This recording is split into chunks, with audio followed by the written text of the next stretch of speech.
What is going on, guys? Well, welcome to another Dexter video. As you guys know, if you've been following me for a while, I'm a huge Dexter fan. I have covered every single season of the show and just recently wrapped up my week-to-week coverage of the new revival season, Dexter Resurrection. So I'm still in Dexter excitement mode. I've got a couple different videos that I plan to kind of cap off that season ending. I just released my Dexter Seasons Ranked video a couple of days ago. I'll put a link to that up here if you missed it. And today we're going to do a tier list video where I'm going to rank, I think, 52 different Dexter characters. Essentially, I just went through each season and picked a bunch of course, all the main characters, all the main villains, a handful of side villains, and a handful of side characters that at least felt relevant enough to have some conversation. I'm not going to talk about every single character who has ever graced the screen on Showtime. Otherwise, we would be here for 4 days. There's like 200 something characters. So let's have fun with this one. I'll put the link down to the tier list down in the video description below if you guys want to make your own, and tag me on social media, Twitter, Instagram, whatever. And hopefully we'll have a lot of fun with this one. So the tiers that we're going to be ranking these characters based off of, starting at the bottom, we have Deserves the Table. These are the characters that I don't like whatsoever. Right above that, Bay Harbor Boredom, ones that don't necessarily offend me, but they're instantly forgettable, or there was just something done with their character that approaches me really not liking them. Doesn't Move the Needle, which are ones that they exist, they don't offend me, they don't interest me, they're just there.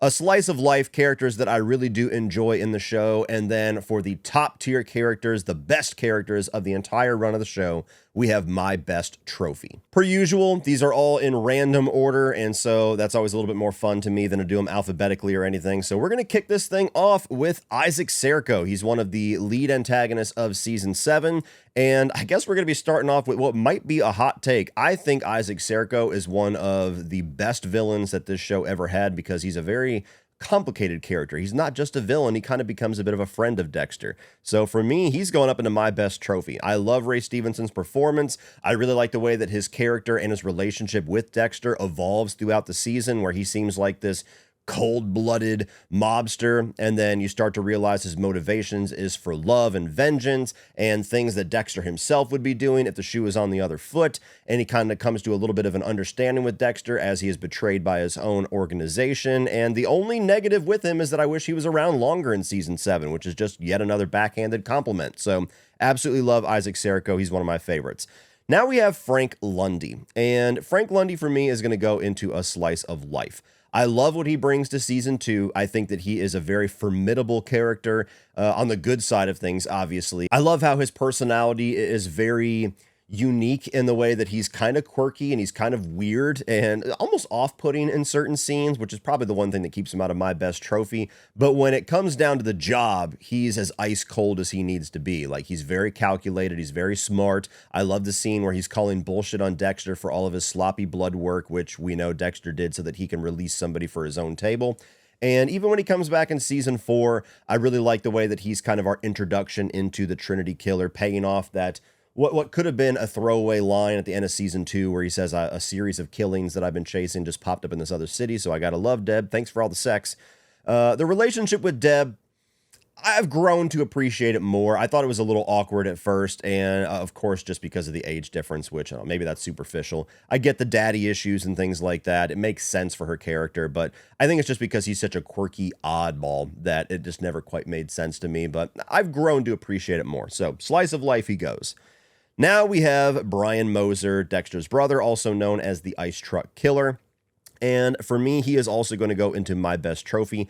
I think he's one of the best antagonists of the entire show. He's the only antagonist, if I'm not mistaken, that has like a mystery surrounding him almost the entire season, where you don't know who the Ice Truck Killer is, and then it's revealed to be Rudy, who is like his alias at the time, and then there's an extra twist at the end of the season that he's actually Dexter's brother, Brian Moser. I like the fact that he has a bit of a recurring presence with Dexter when he's in certain emotional states. And, you know, we did get to know a little bit more about him in Dexter Original Sin, which it wasn't like offensive, but I certainly didn't need it. It felt like things were starting to approach retconning and giving me a little bit too much, but always loved his character, and I'm never unhappy whenever he pops back up in Dexter's head. Now we have Captain Spencer, and I believe he's the only character that I have included from Dexter Original Sin, because most of the characters is just younger versions, recasts of original characters, so there's no sense in ranking them twice.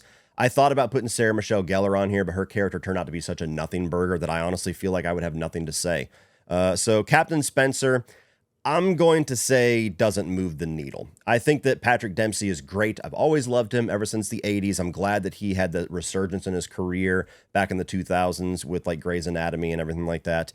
And I think performance-wise, he's great. I just don't like the idea of yet another person in Miami Metro being this big prolific serial killer, because it just kind of fucks with the continuity of the show. It makes events like season 2 and the Bay Harbor Butcher really start to have problems where they're like, oh my God, it's one of us. And it's like, yeah, again, you guys fucking suck here.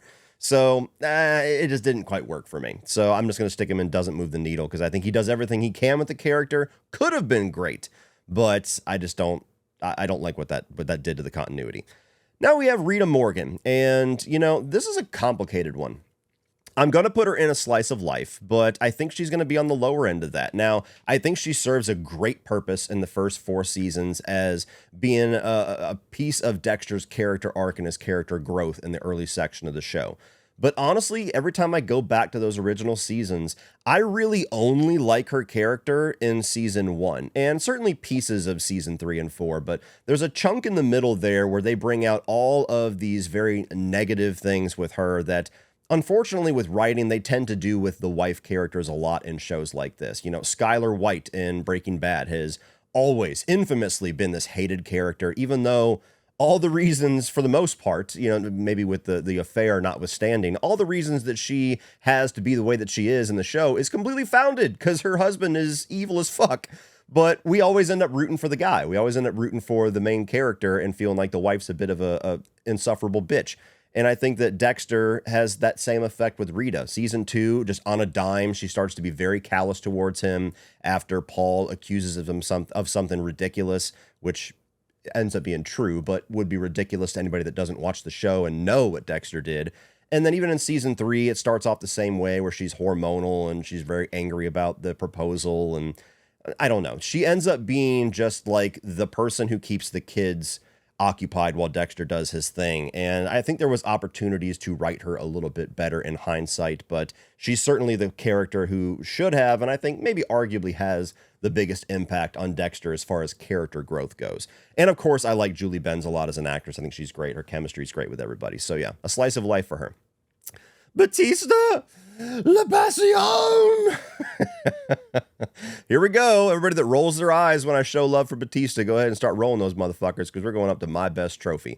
I don't get the Batista hate. It came out of nowhere. Like, what the fuck? I don't know if there's just different sections of Dexter fandom, and maybe I haven't mingled with other sections as much, but it felt like Batista was always this beloved character. Everybody was so pissed off and offended when he was teased and not followed through with in the New Blood ending. And then when he came back in Resurrection, there was a very loud section of the fan base that was like, oh, he's getting too close. Fuck him. Kill him. Don't want him anymore. He's annoying.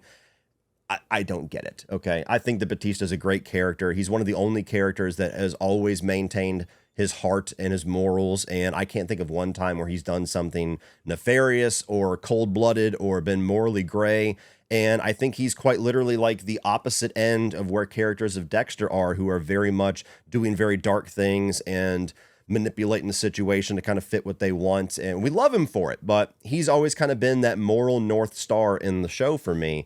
And so all the way up to the point where I feel like I really did not enjoy what they did with him in his last 2 episodes on the show. He's always been one of my favorite characters. You know, there's some seasons that are better than others. There's times where he looks like a bit of a fool with the LaGuerta relationship and things like that. And there is an argument to be made, I guess, that as a detective, he might not be the smartest, but I feel like the show really made everybody in Miami Metro kind of stupid, except for Dexter and at times Deb, just to can give the convenience of Dexter getting away with everything. I don't think that that's like Batista being a stupid character.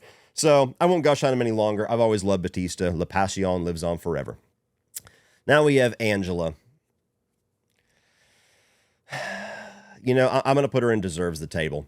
I can't give her the same leeway that I give Rita in being kind of an insufferable character, because she's right. And I think that's all about the writing. I don't think it's the actress. And at the beginning of the show, I actually really liked her the first 3 episodes or so, but The show New Blood did such a disservice to her character in giving her all these plot conveniences and all these giant revelations literally just dropped in her lap. I mean, she goes to a fucking conference in the middle of nowhere, and guess who's there? Batista. And then Batista walks up and sits next to her, and what does he decide to talk about for zero fucking reason and no relevance to what the discussion is whatsoever, but Dexter and Harrison? Like, moments like that just absolutely fucking infuriated me about New Blood. And then, of course, with the way that the ending of that series went, or that season went, no. So, she could have been a really good character. She had potential there, but the writing really let her down. And so she's a character that I just don't enjoy at all. Now we have Anton. Anton is the boyfriend of Deb in season 3, and he's there for at least the first third of season 4 in the background. And, I'm going to say doesn't move the needle. He's a character that doesn't offend me at all, but he never really had much of a purpose in the show other than to be the new love interest for Deb that seems at least a bit more stable than her last couple, and to have a little bit of heightened tension in the back part of season 3 with the Skinner storyline, which is the weakest part of season 3, honestly, in him being a potential victim. So I never really was that invested. I even brought up his character in my season ranking, and I had like 2 different comments going, who the fuck is Anton? What are you talking about? So there's people that just literally don't remember his character at all. Now we have Blessing. Blessing's going to go into Bay Harbor Boredom. Another character that had potential, and maybe, if he comes back in season 2, 3, however many they're going to do with Resurrection, there's potential to win me over on the character. I like the fact that he's kind of, again, being the Batista element where he's like the moral North Star for Dexter.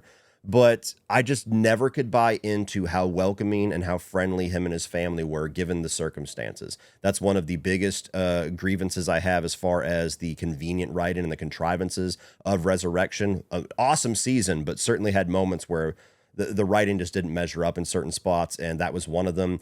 And ultimately, by the end of that season, he didn't really amount to much. He's completely absent from the finale. Aside from going to pick up Harrison and being a matter of convenience for the plot, he has no real solid purpose in episode 9. So I just, as of right now, he's forgettable for me. And I just don't, I really stopped caring after like episode 3. I was like, okay, I'm done. There's nothing interesting here. Brother Sam. Brother Sam as a character, I think, is really underrated. A slice of life for me.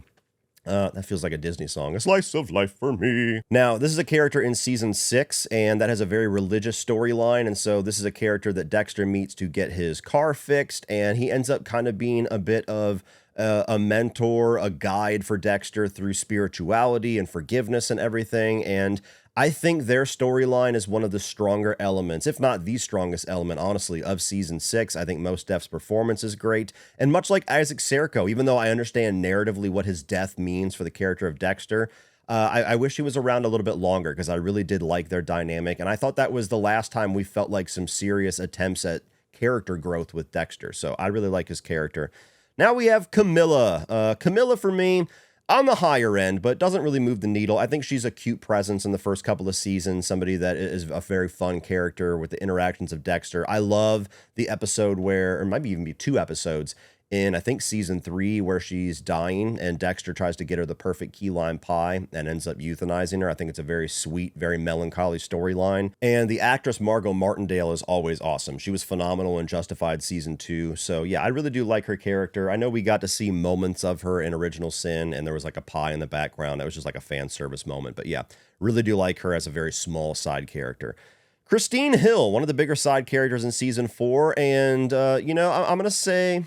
She's another tough one. I'm going to say doesn't. A slice of life, actually. I'm second guessing myself. If there was a category between those two, she'd fit comfortably there. But what I like about her character, of many of the side characters in this show, is that she really has this integral piece in the plot. She does not feel like this dispensable character that's there for fluff or is there just to give another side character something to do. It seems that way at first, like she's just the girlfriend. She's just the fuck buddy of Joey Quinn, and he's too stupid to realize that she's mining all these stories out of him. But the way that the twist ends up going with her ties to Trinity and the actress's performance in that later part of the season, I think is great. She adds a good bit of tragedy to it. So I think she's one of the better utilized side characters of the show, honestly. Deborah Morgan, easy, my best trophy. She's awesome. She definitely has elements to her that I feel like the writing lets her down. Of course, the whole I think I'm in love with my brother bullshit from season 6 and part of season 7. No. The way they write the ending of her character, no, go back to the drawing board. That sucks. But I can't hold a character accountable for that. I love the personality of her. I love the performance from Jennifer Carpenter. I think she's one of the strongest pieces of the show in many different seasons. She is the strongest piece in season 8 as far as performances. And the way that she has this trash mouth, which is totally part of her charm, I love. She's like my spirit animal in that way. So yeah, I love her character. I don't really think there's much else to say. I think most people would put her there. I felt a little conflicted putting some of these characters from Resurrection because some of them are really just kind of freak of the week characters, but they seem bigger because of the casting. So whatever, we're going to include them. We have Al here, who is the Rapunzel killer, and at the moment, he doesn't move the needle. Now, obviously, we're going to see him again at some point, probably season 2. They've literally punted him for a reason, and I hope they pay that off well. But aside from his video where he's very creepy with his little clown laugh, he's just kind of a little quirky character. So I liked him, but didn't get enough of him yet to say. Lady Vengeance, she's going up in a slice of life for me. Maybe I'm biased because I love Kristen Ritter, but I think she was one of the more fascinating characters in Resurrection. As much as I loved the way that her character went with Dexter, giving her up to the NYPD rather than taking her on the table and using her as a framing device to get Harrison out of hot water. I thought that was great, but I did feel a little bit sad that I didn't get more time with her. I think her relationship and her chemistry with Dexter, more specifically Michael C. Hall, was outstanding. And while I didn't necessarily want her to just be another Hannah McKay, I felt like there was potential to do more there. And of course, there's the fan theory that she's not actually dead. So maybe we will actually see more of that come to fruition in the future. I'd be okay with that because I really liked her character. Detective Oliva, Bay Harbor Boredom. What a useless character. There was the theory that he might be the Bay Harbor butcher that held a little bit of water. That could have brought something to him, I guess. But other than that, he's just like the guy standing in the room every time they want to focus on Detective Wallace. He did nothing the entire show other than tell her, like, man, you got to get over this New York Ripper thing.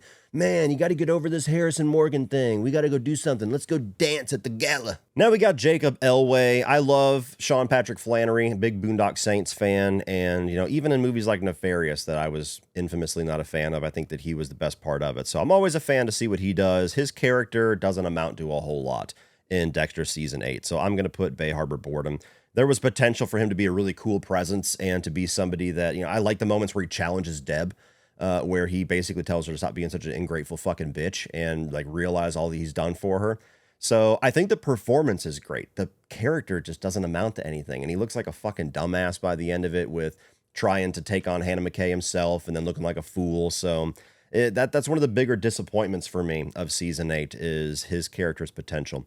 Now we have the Gemini Killer, and this is another one that I'm going to throw up into a slice of life. Now, there is an argument that I would agree with that because of the shorter episode runtime of Dexter Resurrection, many characters, his being one of them, feel a bit shortchanged, even though he's kind of the focus of 2 different episodes because he's a twin.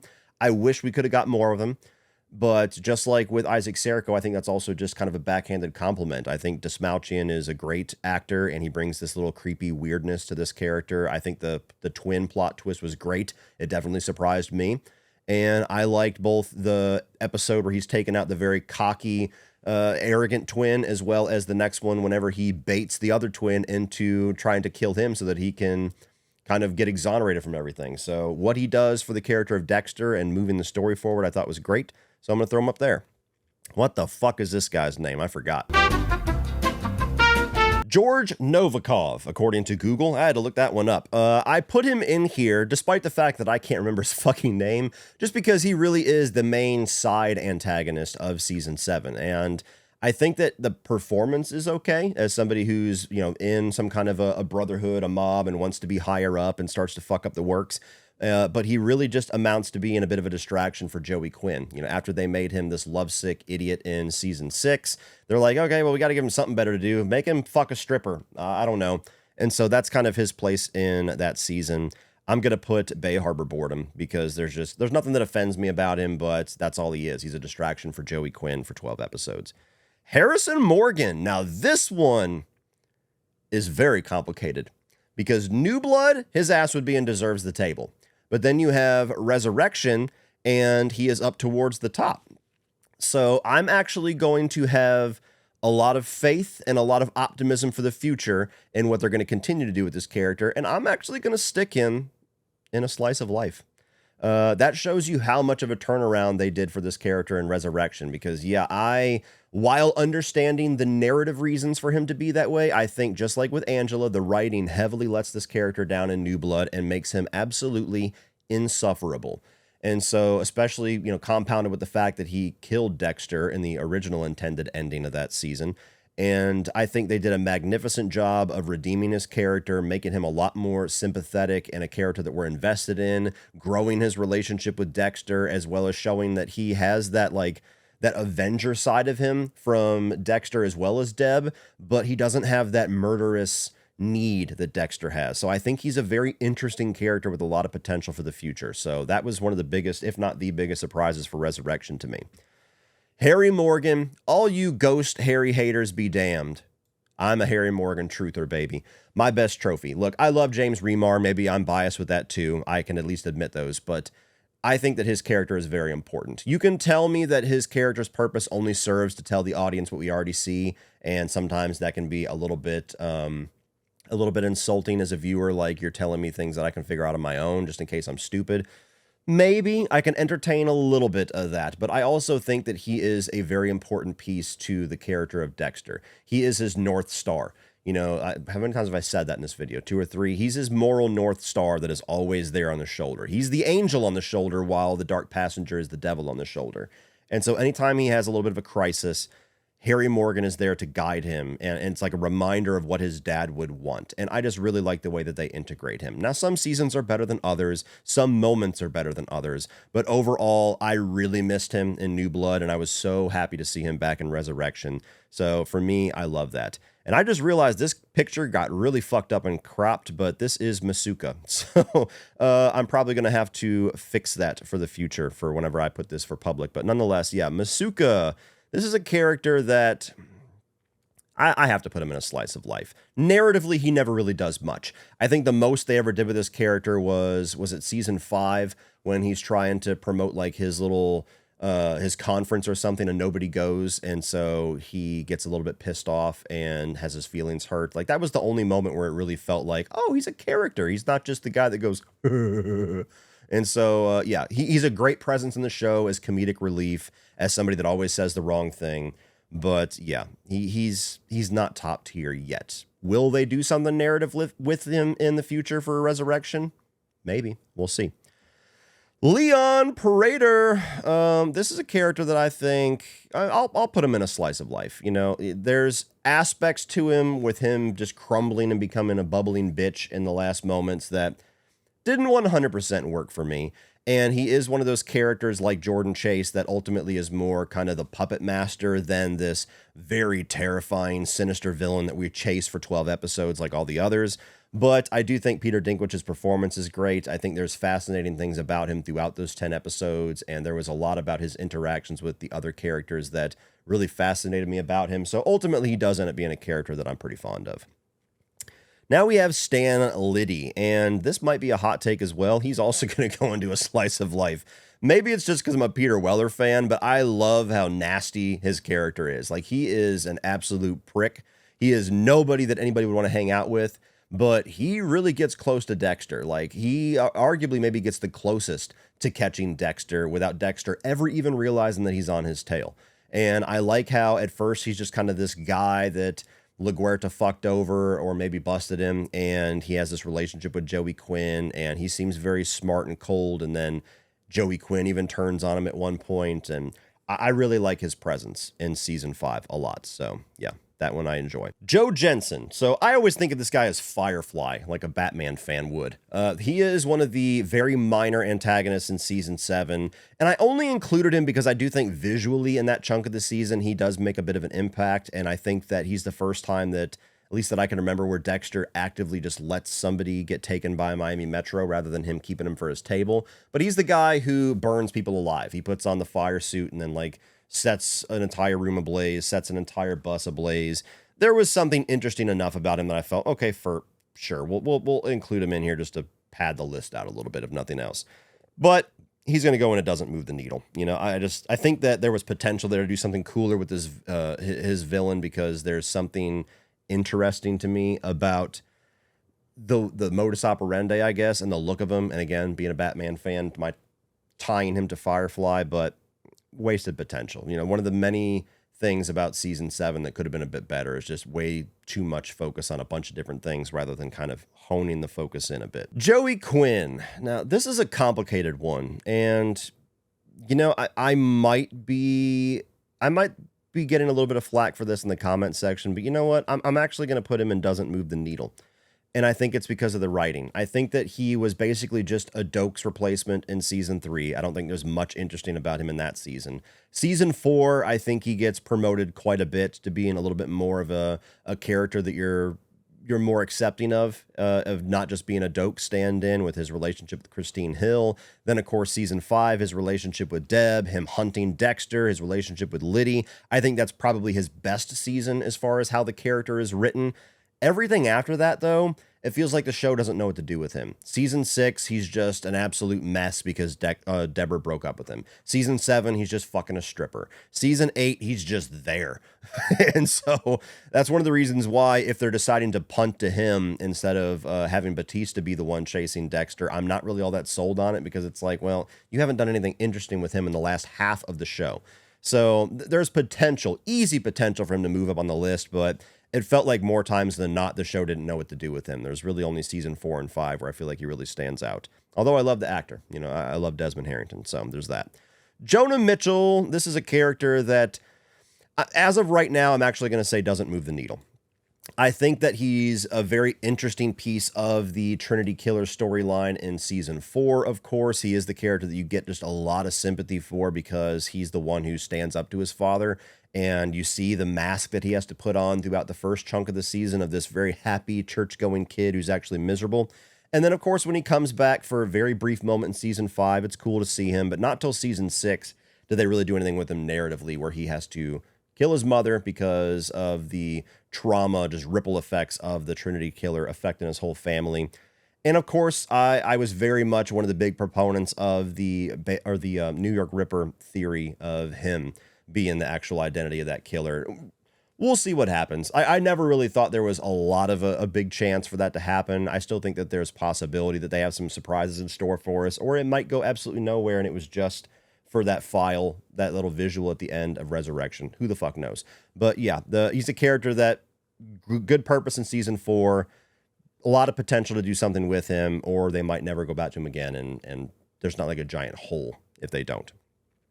Detective Wallace. I'm going to stick her in Bay Harbor Boredom. I don't think she's as useless of a character, nowhere near as Oliva, but she's still a character that she was actually the biggest weakness for me in the first 2 or 3 episodes. I just didn't like what they were doing with her. It felt like they're trying to do a ripoff Boondock Saints, Willem Dafoe character, and I just didn't get it. And there were moments where she could have been captivating, and there's potential to do more with her, I guess, if she sticks around. The dance sequence didn't really work for me either, so she's just like another detective. And I get that she's also like one of those characters where they're definitely trying to have some representation, somebody who probably represents autism or something on the spectrum with the way that she interacts with people and focuses on certain details. Sure, that's fine. And I'm sure if you're somebody that is on the spectrum or has family members in the spectrum, maybe you can appreciate more about her character than I do. And that's totally fair. But I just think that as a detective character, she's one of the least interesting, least effective ones we've ever gotten. I mean, the only thing of substance that she does is, chase Harrison for a few episodes and make him look nervous. And then after that, she's just there to talk with Batista and then get the answer handed to her by Dexter. Kurt Caldwell, the main villain of Dexter New Blood, he's going to go into Doesn't Move the Needle. And I know that's going to be a hot take. People really like Kurt Caldwell. And I don't know if it's just that I'm more harsh on him and New Blood as a whole than some people are, especially maybe post-Resurrection. But he's a character that I just feel like the actor himself is the best piece of it. I love Clancy Brown, and I think his interactions with Harrison and Dexter are really well done from an acting standpoint.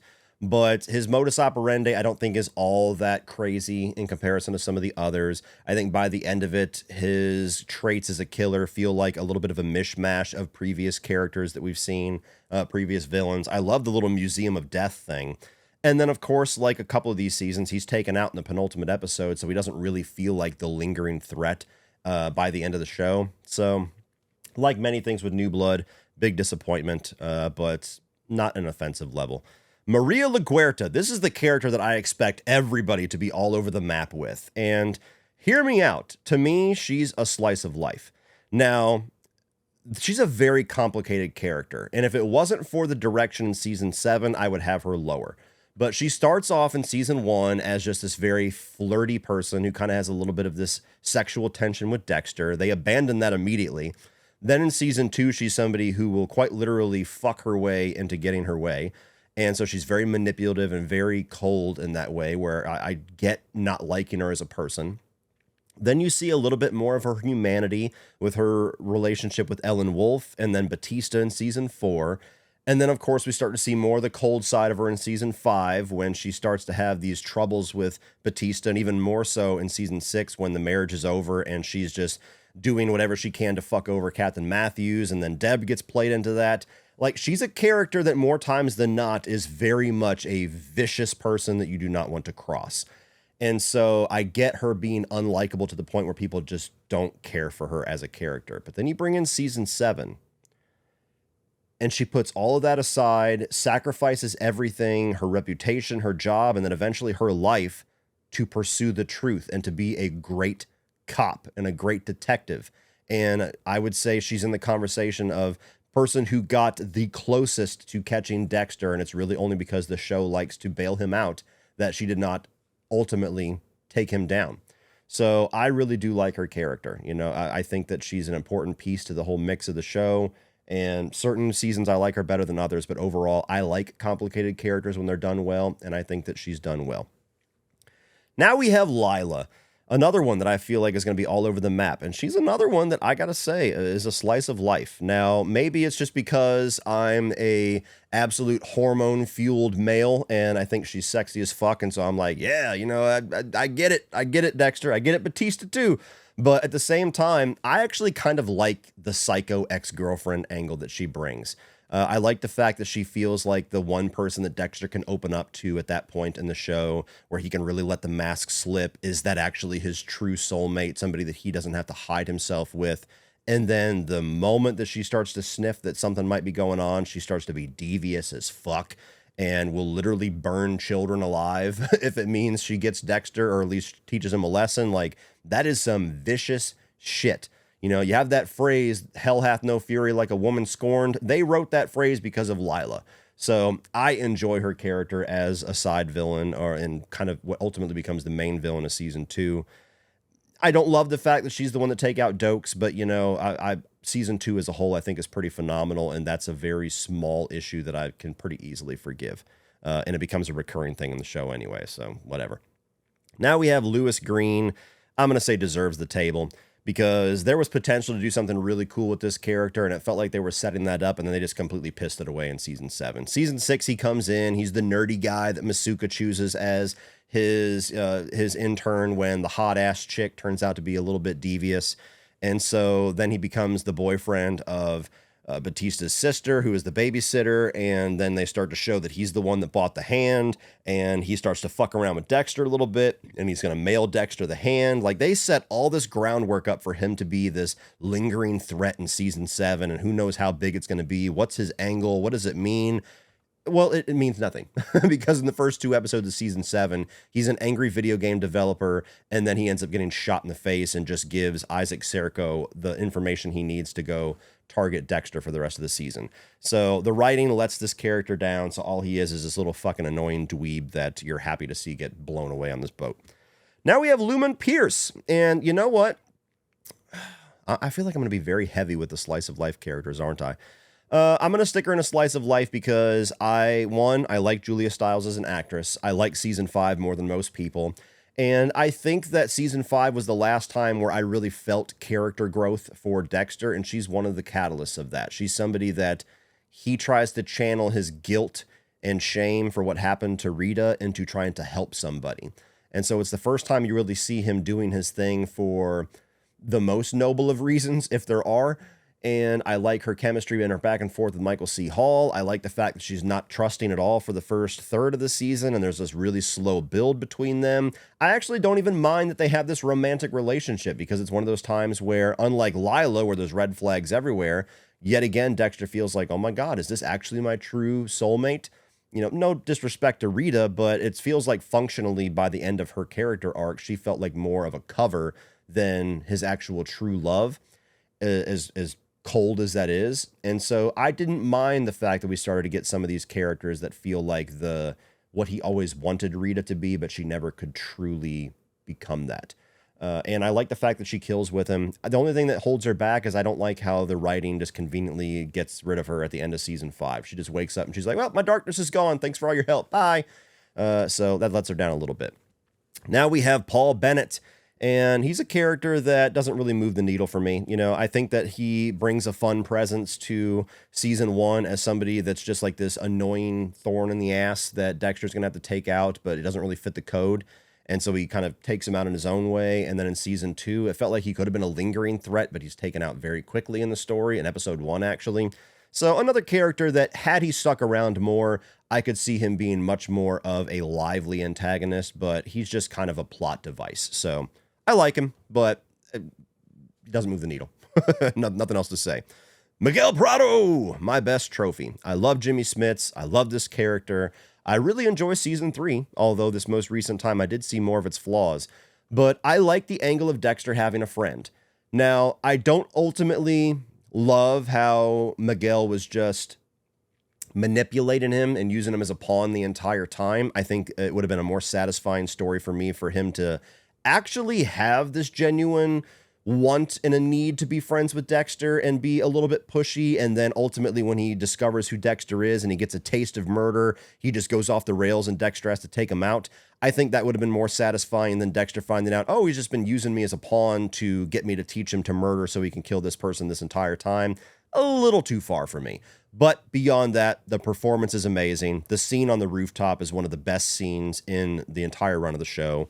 I really like even the first portion of the show, really the first half or so of the season, where he's just that pushy friend, and I like their back and forth, eating pizza, turning on the ball game and stuff. Like, it was the first time you had Dexter have a friend, and I like it so much. So yeah, Miguel Prado, love that character.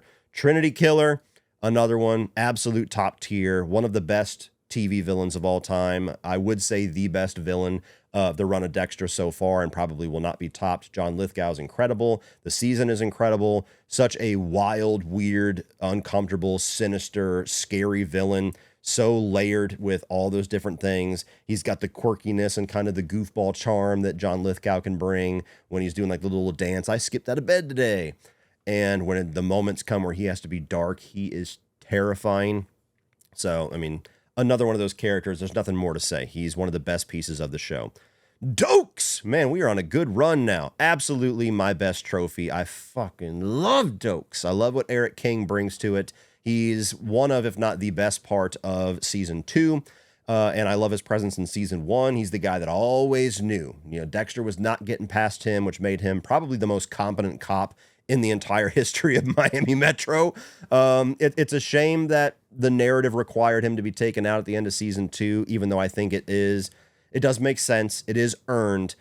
You love the character so much that you can't help but feel like there was so much more to do. Like, are we actually going to get a season where Dexter and Dokes have an understanding with each other, and Dokes being more of a morally gray character, is he going to see through what Dexter's doing and actually see the good there, and then eventually they'll have to square off? Like, there's an alternate universe where I think that could have been a much more fascinating direction to go with the show, and it's just because of how awesome the character is. So yeah, surprise, motherfucker, you going up in the top tier. The Doomsday Killers, I just put them in the same here. Spoiler alert, not as if I haven't spoiled the whole fucking show at this point, but they're the same person, and deserves the table. One of the worst villains. I think that there's moments where I like what they're doing because I like Colin Hanks and I like Edward James Olmos as actors. I think that's really it. That's the only buoy that kind of keeps them afloat. Other than that, it was a very ill-conceived twist. Colin Hanks on his own is not a very intimidating presence. Edward James Olmos could have been, but I think they telegraphed the twist way too early, so you're never invested in him as a character. And ultimately, he's one of the many, many, many, many issues of season 6. So not a whole lot else to say. I'm not a big fan. Ellen Vogel, I'm going to stick in Bay Harbor boredom. You know, there's a lot of big issues I have with season 8, and there's a piece of her character that I really don't like, which is her ultimately being the author of the code. I don't think we needed that. I don't think there's anything implausible about a cop coming up with the code that the Harry's code that we knew for 7+ seasons, or 7 seasons in an episode, that was Harry's creation to keep Dexter in check. We didn't need a character as a psychological person to give Harry the tools for that. It never really was needed. But I do like the actress's presence. I do like the mother-like relationship she has with Dexter. Her ties to the very shitty villain of season 8. There's elements there that I have a little bit of tragedy to them. When she died, I did feel a little bit sad. So I can't quite put her at the bottom. I just think it's one of those characters that was absolutely superfluous, and one of the many things about season 8 that just felt like they were throwing everything at the wall and had no good ideas left. Now we have Ray Speltzer. I know the picture is not great to be able to see where he is, and, you know, I'm going to stick him in a slice of life. And that may be a bit of a hot take, but I think of all of just the side Freak of the Week characters, he's one of the more standout ones. Not only because of the visual with him with the bull mask and the axe and the way that he creates these mazes of death, but I like the actor's performance. I think the way that he's used to be that last little push that Deb needs to fully buy into Dexter's cause and the good that he brings. And also, I absolutely love one of the best Dexter moments when he's got him on the table and he starts freaking out and Dexter mocks him. Fuck! Like, everything about this character is one of the better, like, 2-episode stretches focusing on a side villain that we've ever had in the show. So I think for what this character's utilization is, he's pretty high up there for me. Now we have the tattoo guy, tattoo killer, Neil Patrick Harris. Doesn't move the needle. He's just there to be a 1-episode character, and I like the moment. My favorite moment of anything that he's in that season is when Dexter reveals that I'm not Red, I'm Dexter Morgan, and he's like, who? And he goes, the Bay Harbor Butcher, and he's like, oh, fuck! Like, as soon as he says that, it gives you this impression that serial killers across the world fear that name like Batman. That's 2 Batman references in this video. Can we go for 3? So yeah, we're going to stick them in Doesn't Move the Needle. Aster and Cody, I put them together because to me, it's like they're one entity. Doesn't move the needle. And it's because the show did not know what to do with them after season 4. You know, I think that they were a really great presence in the first 4 seasons as this challenge for Dexter to become a father and to have his tether to being grounded, and they're what make him real along with Rita. And then once Rita dies, they could have done so many fascinating things with them. They could have had a lot of character growth between them, and they just shipped them off to their grandparents. And then you never see them again, save for, I think, the season finale of 5, and maybe for a moment in season 6. They're just referenced after that. I think there's potential for these characters to come back. I don't think you can effectively end this show without them finding out that Dexter is who he is, but we'll find out. I'm often proven wrong with the directions this show is going to take, more times than not in a bad way. But yeah, doesn't move the needle, unfortunately. Now we have Jamie. She's the babysitter. She's Batista's sister, and another one that doesn't really move the needle. She's there as a plot convenience. You know, we have the one babysitter in season 5, the British girl, and I thought that she was a interesting character for a moment, but then is just kind of there to keep Harrison at bay. And then she literally just becomes like the move-in nanny for the last 3 seasons.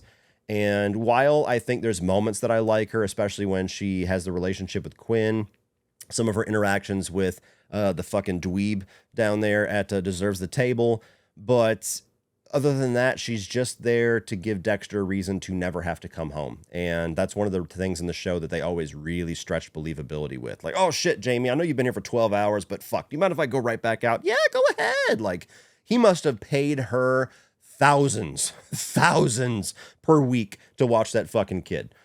Oh, all right. Now we have Miguel Prado's brother. I don't remember his first name. I'm going to stick him in Doesn't Move the Needle. I felt like he was enough of a presence in season 3 to throw him in here because he kind of almost feels like he's being teased as a side antagonist. He's the one guy that kind of sees through Dexter the more that Miguel gets close to him. He's the more vengeful brothers. There's a bit of an attempted plot twist there where Miguel tells this story like his younger brother was always in need and Miguel had to fight off their father, and then it turns out to be the reverse, and he's always been the aggressive one, and Miguel's always been the one who's kind of the one that gets higher accolades, but has this darkness that he won't let out, and he's an interesting piece of season 3. but he's just there to complement the story of Miguel Prado. They feel like they're going to go to a point where he's going to be this avenging character, and maybe he'll stick around and go after Dexter and demand the truth about Miguel, but they didn't go that direction. Now we have Saxon, the main villain of season 8, and he's the worst lead villain that we've ever had in the show. So clearly he's going to go down and deserves the table. It's a plot line that never really feels interesting. There's a couple of moments where the character feels a little bit sinister, and I like that. But ultimately, he doesn't really feel like he's ever a lingering threat. He doesn't really feel like this narrative strength in the season, which all the best villains of Dexter is. He doesn't really fit like an overall theme of the season, which all the best Dexter villains do. And so he's just kind of there to be another killer with a weird modus operandi, and he's got ties to Dexter's past in Vogel, which nobody was sold on, and then ultimately he's the one who kills Deb, which fuck you for that plot line. So yeah, deserves the table. Fuck his character. No likey. Now we have Hannah McKay, and this is another one like Lila that I expect is going to be all over the map because there's people who absolutely hate Hannah McKay. There's people that are just so indifferent to her. And then there's people like my buddy J-Dev that would probably saw off his own face to be near Hannah McKay. So I'm going to say that between season 7 and season 8, that she's unfortunately going to be averaged out to being doesn't move the needle. Season 7 as just isolated, she would be in a slice of life. I really do like her character. I don't get a lot of the hate for her. I like Ivana Strahovski as a performer. I think she has good chemistry with Michael C. Hall. I like the fact that even though it's kind of maybe getting a little repetitive at this point, that we get a character that feels like, is this actually Dexter's true love? And for all intents and purposes, she kind of ultimately is, but he never really gets to have the life with her. And I like the fact that she kind of turns antagonistic towards the end, and she's this person where he has to choose between her and Deb. I like what her character creates as far as the drama in the show. Now, season 8, it feels like they don't know what to do with her. Like everything else in season 8, she's just kind of there. She's a villain at first, and then all of a sudden she wants to fuck Dexter again, and then she ends up being the surrogate mom or the foster mom of Harrison for reasons that never made sense. And so, I don't know. Season 8 really drops her a lot for me, but I don't understand the hate for her. Oh boy, we got Dexter. Come on. Come on. I don't think there's ever going to be a tier list. No matter how many people do this tier list, is there anybody that's not going to put Dexter in the top tier? There should be a tier above my best trophy, which is just, I'm Dexter, bitch, and put him in there. One of the greatest characters of all time. Whether you're talking TV shows, movies, everything, Dexter Morgan, Michael C. Hall's performance as the character, one of the most iconic characters of all time. He is up there with the Walter Whites and the Tony Sopranos, of all the characters that are like the darker anti-heroes / villain protagonists that are the best, the most iconic. He's a character that you can't help but love, no matter how many evil things that he does. There's a chunk of the fan base that doesn't even want him to ever get caught or be faced with challenges because they love him so much, which I don't get, but that's just a testament to how much we love this character. And then you have so much about just, he's obviously the driving force of the show. The fucking show's called Dexter. And he's a character that we love so much that it's so hard to find an ending for him that's satisfying because no matter what happens, it's like you don't really want to let go. So another character, it doesn't need a bunch of commentary. It's fucking Dexter. Of course he's going up into the top tier. Now we have Jordan Chase. Jordan Chase is another one that doesn't really move the needle for me. He's right there with Leon Prater, although I put Leon Prater above him, so never mind. I was going to justify why he's in the same tier. He's like Leon Prater, where he's more the mastermind. He's more the guy with the puppets on the strings as far as the rest of the Barrel Group guys. But I do think he's an interesting villain. He's an interesting change of pace for the show where it's not just one big bad. I do like the Barrel Girl story overall. It's very tragic. You can't invest yourself in these guys getting their just desserts a lot. And I also like the performance. You know, I think Johnny Lee Miller does a good job at being somebody who's kind of unassuming and also is just very twisted as it starts to show in kind of an awkward way, but in a good awkward way. So I like him. It's just, unfortunately, because he's the main villain, but he doesn't really show his villainous side until like the last 20, 30 minutes of his spot on the show, that he doesn't have as much of a presence as the other ones. So, is what it is. George King, Bay Harbor boredom. He doesn't offend me, but it's just like, whatever. You know, he's the Skinner character in season 3 that is the side character that just feels like kind of this Miami Metro plot. And it feels weird when you get to the end of season 3 and Miguel, the main villain, is taken out in episode 11. And then you have a whole episode that's just about tying up loose ends and the Skinner's the main villain. Because it's like, why is he getting promoted to lead villain all of a sudden? The identity of the killer is never a big mystery or a big, like, shocking revelation. It's not necessarily the most intimidating villain performance either. So it's fine. It's whatever. Easily forgettable and the weakest part of season 3 probably. Now we have Captain Matthews, and Captain Matthews, I'm gonna put him in doesn't move the needle as well. I think there's potential to do a lot more with his character, but they never really went there. There's always been like this rumor, like maybe he knew the whole time. Maybe he came up with the code with Harry. Maybe Harry told him in confidence. Maybe he's always kind of looked out for Dexter and always knew his darker side, but never really showed it. And I don't think there's any signs to actually have that be a solid piece of the canon. Could it have been a direction they could have gone? Yeah, it would have taken a lot of work, but they just never really went there. So really all his presence is somebody to fight with LaGuerta. And those scenes are fun. Those scenes are good. They play off of each other very well as actors. And there's a couple of moments where he's like, yeah, it's Dad's old friend. So he's like this uncle to Deb and Dexter. You get a few moments like that too. But for the most part, he's LaGuerta's antagonist. And so we never really got much else from him. I like the character, but he's just not utilized in any real grand way. Now we have Charlie, another one that doesn't really move the needle for me. Now, you had a lot of potential for her character. I think that Uma Thurman is great in a few spots. There's a few other spots I was a little harder to sell on her performance. And I don't think we're ever going to see her again. But of course, now she's out there. She's in the fucking wind knowing who Dexter Morgan is. So maybe they'll bring her back. I have my doubts, but nonetheless, as a right-hand man to Prater, I thought she was a cool character for a while, but I wanted more from her. I wanted to see more about her character. All we saw was a couple of scenes of her with a sick mother, and then the eventual revelation that she's kind of under the thumb of Prater like everybody else. And I almost wish that she would have been more of an active piece of Prater's downfall, like getting ultimate revenge on him and putting him in his place. And she doesn't. She just kind of tells him off and then fucks off out of the story and drives away with her mom. So a little wasted potential there, I think, which is just because they only had 10 episodes. If we had 12, I guarantee she would have been a bigger piece of the season. And then finally, we have a character who I think his name was Zach. This is a guy who was in season 8, and he was like the young up-and-comer for Dexter. Vogel was like, hey, he's like you. You want to train him? And on paper, that's kind of an interesting idea because you have had certain people like the kid that he had his interactions with a couple times in season 1, as well as Jonah Mitchell, and even Harrison to a degree, where Dexter wants to help somebody that is the same person as him, as long as they're not this vicious, evil murderer and they can actually be taught a code. But this storyline gets snuffed out as soon as it gets interesting. As soon as you start to kind of buy into it, the brain surgeon takes him out. So he's going to be the last one here in Bay Harbor Boredom. There was just not enough about his character to sell me on it. And as soon as I started to warm up to it, he was sitting there with half of his skull opened up. So didn't really do much to me. A lot of wasted potential. And just another piece of season 8. It's just like, are we just throwing every idea at the fucking wall now, guys? What are we doing? Anyway, that is my tier list as of right now. So there's a lot of interesting picks in here. You know, you ask me tomorrow, a couple of them might shift. You know, there's a lot in the middle there where it's like, you know, depending on my mood, I could shift them up, but definitely hardcore confident on my top and my bottom ones.